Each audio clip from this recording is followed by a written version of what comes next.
Jangan kaget ya kalau di Indonesia akan ada hujan salju. Sekali lagi, jangan kaget kalau Katulistiwa akan bersalju. Memang Sontoloyo ini nyeleneh informasinya. Banyak yang bilang ngawur atau ngayal. Namun kalau bicara ada fakta dan data yang berbeda sumbernya dari berita-berita mainstream, Anda harus mulai berpikir. Penyiaran berita mainstream hampir semuanya dikendalikan globalis dan negara adikuasa yang punya agenda propaganda. Maka informasi yang diberikan Bosman jadi terlihat aneh dan ngawur karena memang berbeda sumbernya dengan berita mainstream. Kembali ke climate war atau perang cuaca. Bukan saja perubahan cuaca ya, altered weather. Perang cuaca akan membuat arus angin dunia berubah. Bukan sekedar climate change atau perubahan iklim karena kebodohan dan kecuekan manusia rendah kepedulian alamnya saja yang membuat dunia semakin panas. Bukan, ini lebih kejam lagi. Jauh lebih kejam dari perbuatan Rangga meninggalkan cinta tanpa pesan. Namun ini adalah perbuatan manusia egois, pemimpin egois, negara besar egois, dan globalis cabal egois, yaitu para Thanos yang ingin menjadi penguasa, turun tangan dengan sengaja memasang alat menggeser angin, cuaca, terganggu keseimbangan alam secara global. Inilah yang kita wanti-wanti apa yang akan terjadi setelah pandemi virus berkepanjangan, manusia ditimpa masalah lagi dengan cuaca yang kacau hingga tumbuhan tropis bisa mati, makanan bisa langka. Food war terjadi setelah climate war. Kali ini efeknya lebih mematikan dari pandemi COVID. Center ekuator bergeser, tengah bumi bergeser terhadap matahari. Dunia koplak sampai manusia sadar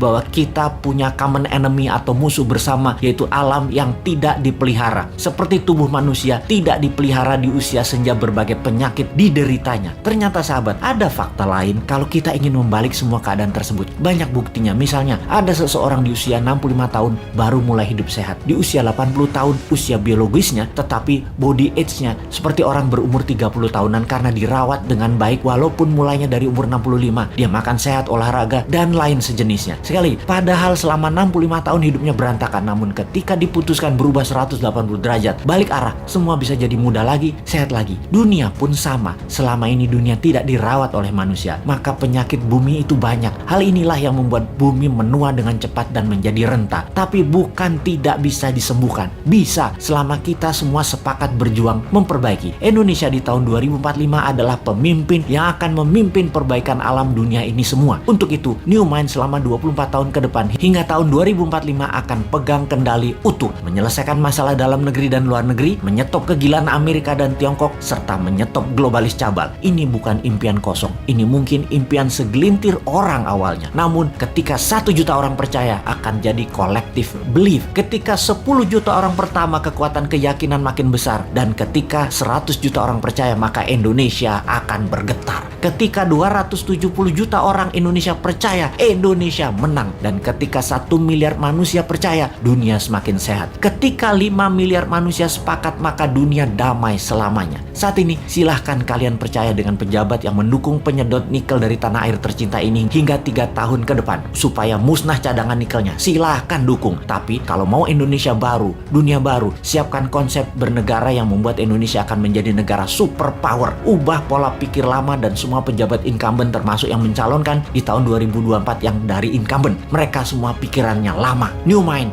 siap!